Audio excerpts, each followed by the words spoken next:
Ratusan petugas kebersihan di kawasan Monas, Jakarta pagi ini menggelar protes menuntut pembayaran gaji mereka. Untuk informasi selengkapnya, kita bergabung dengan reporter Julita Telaumbanua dan kameramen Satria Eko Atmojo. Julita, apa saja yang dilakukan para petugas kebersihan di Monas dalam aksi mereka? Julita? Ya Rudi, sejak subuh tadi para petugas kebersihan Monas ini berkumpul di area Monas di mana mereka enggan untuk mengerjakan tugas mereka seperti biasa, yakni membersihkan Monas dan juga area sekitar Monas ini, dan juga tadi mereka bahkan melemparkan atau menebarkan sampah-sampah yang telah berada di tempat sampah sebagai aksi protes mereka terhadap Pemprov DKI Jakarta, khususnya pengelola Monas, di mana mereka tidak digaji selama 2 bulan dan bahkan mereka mengatakan sebelumnya pengelola Monas juga pernah menunda gaji mereka, di mana tadi mereka juga menuntut bahwa gaji ini harus dibayarkan maksimal pada tanggal 5 nanti, dan tadi sempat sudah bernegosiasi dengan Pemprov DKI Jakarta, pengelola Monas yang datang ke sini, dan pada saat ini mereka sudah sepakat untuk membersihkan Monas, dan gaji mereka sendiri adalah sesuai dengan UMP Rudi, yakni Rp2.700.000.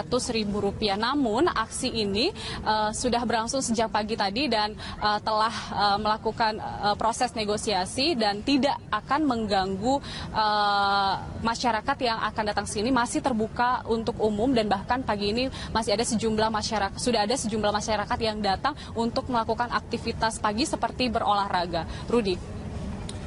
Ya, Julita, apakah sudah ada tanggapan dari Pemprov DKI atau mungkin pengelola Monas terkait aksi para petugas kebersihan ini? Ya Rudi, seperti yang saya katakan tadi negosiasi sudah berlangsung di mana Pemprov DKI Jakarta melalui sekretariat daerah dan khususnya adalah pengelola Monas di sini telah mendatangi dan mereka telah melakukan negosiasi. Mereka mengatakan bahwa gaji selama 1 bulan akan dibayarkan sesegera mungkin, dan tadi saya sempat berbincang dengan petugas dari Pemprov DKI Jakarta ini. Saya menanyakan bagaimana apa sebenarnya kendala dari pembayaran gaji petugas kebersihan, dan mereka mengatakan bahwa ada kendala terkait dengan pencairan, namun enggan dijelaskan apa detail dari kendalanya. Namun mereka pastinya akan menunggu ATM yang akan diberikan oleh Bank DKI sebagai media transfer gaji pegawai. Dan bersama saya saat ini sudah ada salah satu petugas kebersihan Monas, Bapak Mansur. Ya Bapak Mansur, bagaimana tadi hasil negosiasi dan bagaimana gaji 2 bulan yang ditunda ini akan dibayarkan oleh pengelola Monas, Pak? Alhamdulillah kita tadi sudah terjadi kesepakatan bahwa kita akhirnya tuntutan kita tadinya mau dibayarkan diminta 2 bulan tanggal 5 karena ada suatu kendala masalah absen dan administrasi yang lain yang saya nggak tahu. Akhirnya kita sepakat kita akan hari ini rencana kita akan menerima ATM sama perjanjian kontrak, kita akan menandatangani dan gaji akan dibayar sebulan keesokannya. Untuk yang sebulan kemudiannya pimpinan kami pengelola Monas Ibu Rini menjanjikan paling terlambat tanggal 10. Oke, dengan kesepakatan tersebut maka petugas kebersihan ini kembali akan membersihkan Monas, begitu ya Pak ya? Betul. Kami setelah selesai bernegosiasi dan ada kesepakatan, kami langsung segera bekerja lagi membersihkan sampah-sampah yang berserakan, Mbak. Terima kasih Pak. Semoga dengan kesepakatan ini masalah penggajian para petugas kebersihan dapat segera selesai ya Pak. Jadi begitu Rudi, besok dijanjikan oleh Pemprov DKI Jakarta petugas kebersihan akan dibayarkan 1 bulan, kemudian sebelum tanggal 10 akan dibayarkan 1 bulannya lagi.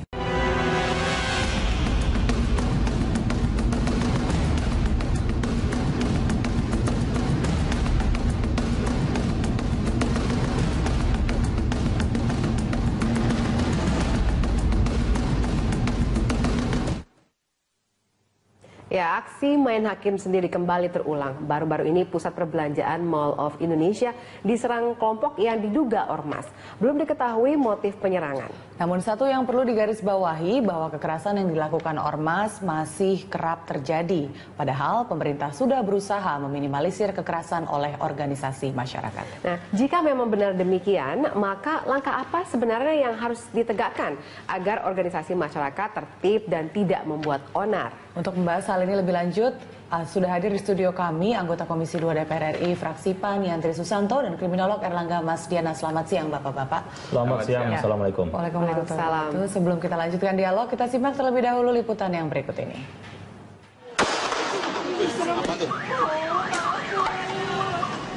Baru-baru ini aksi main hakim sendiri kembali terjadi. Kasus terakhir sekelompok massa menyerang Mall of Indonesia yang berada di kawasan Kelapa Gading, Jakarta Utara. Belum diketahui penyebab penyerangan, namun sejumlah fasilitas yang berada di kawasan parkir dirusak. Tadi kita sedang melakukan penyelidikan apa yang terjadi dan siapa pelakunya. Itu ada berapa banyak, Pak? Kurang lebih 200 sampai 300 orang. Ada bawa sajam juga, Pak? Diduga seperti itu. Kita akan pelajari rekaman-rekaman yang ada di sekitar area kejadian ini. Dan saya minta ya dengan kesadaran menyerahkan diri atau kita akan melakukan tindakan tegas nanti dapat penangkapan. Desakan untuk membubarkan ormas yang bertindak main hakim sendiri terus bermunculan. Bahkan pemerintah diminta bersikap dan bertindak tegas terhadap organisasi kemasyarakatan anarkis yang mengganggu ketertiban umum. Presiden sebelumnya Susilo Bambang Yudhoyono pernah mengeluarkan instruksi agar organisasi yang bertindak anarkis dibubarkan. Sikap SBY ini mendapat dukungan luas di masyarakat. Namun pembubaran ormas tidak semudah yang dibayangkan karena prosesnya panjang dan berliku. Pembubaran ormas menyangkut hak asasi manusia yang diatur dalam Undang-Undang Dasar 1945, yaitu tentang kebebasan berorganisasi dan mengeluarkan pendapat. Jika demikian, langkah apa yang dapat ditempuh untuk menertibkan organisasi massa anarkis? Ya, kita ketahui ya, Vale, beberapa hari yang lalu kita dihebohkan media massa dengan lagi-lagi terjadinya tindakan anarkis oleh sebuah organisasi masyarakat. Iya. Kalau misalnya ini terjadi terus-menerus kan mungkin juga bisa menciptakan suasana yang tidak kondisif ya di masyarakat. Nah, untuk itulah pemirsa, kita akan berbincang mengenai hari ini supaya lingkungan kita menjadi aman gitu ya. Masyarakat bisa tenang, hidup dengan aman dan damai begitu ya. Tanpa konflik. Betul. Kalau ada permasalahan mungkin bisa diselesaikan dengan cara yang lebih baik yang tidak anarkis seperti yang kita lihat pada contoh kasus tadi di paket break yang tadi kita sampaikan tadi. Nah, ini Pak Yandri sebagai anggota Komisi 2 DPR RI yang memang membawahi salah satunya adalah bidangnya untuk organisasi massa seperti ini. Nah, menurut Anda apa sih sebenarnya yang kita bisa baca dengan situasi seperti ini di Indonesia saat ini? Ya, sebenarnya kita patut bersyukur ya kalau ormas banyak yang lahir ya. Kemudian artinya masyarakat ingin berkumpul, berserikat, menyampaikan pendapat itu sah-sah saja. Kita sambut baik. Tapi ketika misalkan sekelompok orang tadi yang berkumpul dalam satu wadah menjadi masalah, nah ini kita repot, ya kan? Jadi jangan sampai ormas yang didirikan sebagai tunggangan untuk melakukan anarkisme. Ini yang tidak boleh. Nah, oleh karena itu DPR bersama pemerintah sudah membuat aturan main tentang pendirian ormas, sanksi, kemudian dan sebagainya itu, maka lahirlah Undang-Undang Nomor 17 Tahun 2013. Detail sekali Mbak Valina di situ, bagaimana tata cara pendirian ormas, syaratnya apa saja, kewajibannya apa saja, haknya dan lain sebagainya itu. Nah, oleh karena itu ketika misalkan terjadi, menurut saya kembalikan lagi ke peraturan yang sudah ada. Jadi jangan kita berdiam diri, jangan kita tidak ambil tindakan yang tepat, sehingga jangan sampai juga kalau kita biarkan ini menjadi keresahan masyarakat itu. Nah, kalau sekarang yang terjadi apakah apa yang sudah dilakukan pemerintah? Nah, kalau misalkan atau yang terjadi di Indonesia, salah satu yang kita lihat dan banyak lagi yang lalu kita lihat itu analisisme yang dilakukan oleh ormas. Kita lihat dulu akar persoalannya. Apakah itu betul-betul hasil keputusan dari ormas atau oknum ormas itu? Nah, ini yang menjadi sering perdebatan di situ sebenarnya. Jadi ormas sering menjadi terhindar sanksinya ketika misalkan yang melakukan kekerasan itu oknum. Nah, tapi kita tidak boleh terkecoh, tidak boleh misalkan membiarkan ini selalu saja berasal dengan oknum. Kalau misalkan itu dilakukan terus-menerus, kemudian selalu mengatasnamakan ormas tertentu, saya kira pihak berwajib, kemudian yang berwenang untuk membubarkan dan mendirikan ormas itu juga harus bersikap apa namanya, tegas, ya? Tegas. Jangan sampai misalkan ada semacam pembiaran gitu loh. Ya, nah, ini kita akan tanyakan langsung ke Pak Erlangga ya, karena ini juga bukan pertama kalinya ormas bersikap anarkis. Setiap tahun pasti ada saja insiden seperti ini kita dengar dan lihat di media televisi. Ini gejala sosial apa nih Pak, dan kenapa terus berulang? Pertama, ya, ormas itu seringkali dijadikan sebagai sebuah sebuah tameng, ya, dari beberapa kalangan tertentu yang memang mereka punya kepentingan terhadap daerah konflik, ya, dan seringkali juga memang ada ormas yang memang mapan, ada ormas yang sewaktu-waktu memang didirikan ya, untuk kepentingan tadi. Tapi juga ada orang yang kemudian memanfaatkan. Ini kan ormas terbagi pada macam-macam jenis ya. Ada ormas yang memang lebih ke arah premanisme dan kemudian menggunakan preman itu adalah untuk kepentingan tertentu. Bisa kepentingan ekonomi, kepentingan politik.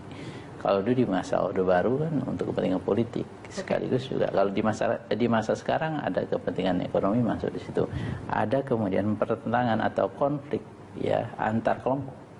Bisa kelompok kepentingan ekonomi, bisa kepentingan politik, dan menggunakan ormas itu sebagai garda terdepan untuk membangun citra, membangun konflik, ya, mendegradasi kelompok lain, ya, mencitrakan buruk terhadap kelompok-kelompok lain. Jadi kalau yang sekarang banyak terjadi dengan adanya ormas anarkis seperti ini, menurut Anda itu jenis ormas yang seperti apa? Apakah mereka memang lebih berarti yang tadi organisasi yang memang dibentuk dalam rangka kepentingan premanisme misalnya? Ini ada seringkali ada orang-orang tertentu yang memang dia punya kepentingan terhadap wilayah itu. Itu bisa menggunakan banyak ormas. Nah, ormas yang lebih dekat kepada dia yang bisa kemudian dipakai. Bisa juga oknumnya, ya, bisa juga ormasnya memang ada orang di situ terlibat dalam ormas itu. Tapi sebenarnya ormas ini hanya sebagai sebuah pintu masuk saja untuk menciptakan sebuah posisi tawar. Ini kan sebenarnya kalau saya lihat untuk MOI itu kan sebenarnya ada posisi tawar, ya, antar yang berujung kepada mereka meminta sebuah porsi lah. Ya, porsi lahan, entah itu parkir, entah itu kemudian retribusi dan lain sebagainya. Gitu ya. Ini bagaimana kemudian kok struktur ormas dan cara beroperasi seperti ini kemudian terus dibiarkan berlangsung, karena itu sudah menjadi rahasia umum ya kalau ormas ini menjadi memiliki jatah-jatah dalam tanda kutip. Karena memang persoalan jatah itu seringkali bukan hanya ormas saja. Ormas itu seringkali hanya pintu frontliner. Berujungnya kepada ada oknum-oknum tertentu yang mereka juga punya power. Nah, ini yang harus dibenahi. Jadi sekarang kalau misalnya semua sekarang masih ada praktek-praktek yang tidak sesuai dengan aturan dan kemudian menjadikan kelompok-kelompok terdepan dalam tanda petik mereka adalah yang memiliki kekuatan fisik, ya kalau itu tidak dibenahi ya akan terus terjadi dan sewaktu-waktu bisa diletupkan atau bisa meletup. Jadi ada meletup, ada juga diletupkan. Oke. Ya. Pak Henry, mungkin nggak sih dari undang-undang ini sendiri kita bisa mengidentifikasi praktek-praktek seperti ini yang tentunya bukan semangat ormas itu dibentuk dari pertama kan? Ini mengenai hak asasi manusia, kebebasan berserikat, beraspirasi, tapi terakhirnya malah jadi premanisme dan meresahkan masyarakat. Pertama menurut saya, Memanda, jadi bukan ini persoalan ormas, tapi juga persoalan pidana misalkan. Jadi kita kesampingan misalkan ormas, polisi sudah masuk, ada 12 tersangka yang kemarin itu terjadi. Kemudian dari situ mungkin kita runut persoalan apa gitu loh. Bisa masuk ke dalam ormas itu sendiri, bisa dipanggil pimpinan ormasnya, apakah itu misalnya saya bilang tadi keputusan organisasi atau atas nama pribadi dia bertindak. Nah, bisa jadi dari kesimpulan itu apakah atau ada rekam jejak sebelumnya itu banyak melakukan anarkisme. Kalau misalkan cukup meresahkan, kemudian dianggap tidak produktif, membuat onar, saya kira disitulah fungsi pemerintah untuk membina. Ya kalau tidak bisa dibina ya tentu ada aturan main yang lain. Di Undang-Undang 17 tahun 2013 itu kan sudah diatur. Kalau misalkan dia tidak memenuhi lagi syarat sebagai ormas, cenderung pada premanisme, anarkisme, resah di tengah masyarakat, ya disitulah saya bilang peran aparat penegak hukum sekaligus pemerintah di situ harus hadir. Oke. Nah, bisa peringatan tertulis, sanksi sudah cukup sampai ke pembubaran bisa. Oke, jadi sebenarnya undang-undangnya sudah ada, aturan mainnya sudah jelas. Sudah cukup jelas. Hanya mungkin belum dilaksanakan. Belum, mungkin tadi mungkin kata Pak Erlangga tadi terkadang ya mungkin hanya oknum yang lemah yang dimunculkan, tapi di belakang ini mungkin sangat kuat backingnya kan gitu kan. Nah ini menurut saya kita tidak boleh dikalahkan seperti ini. Gitu. Bagaimana caranya supaya ormas-ormas itu mendapatkan juga konsekuensi hukumnya, kita akan bahas di segmen berikutnya. Pemirsa, Lancang akan kembali usai jeda pariwara.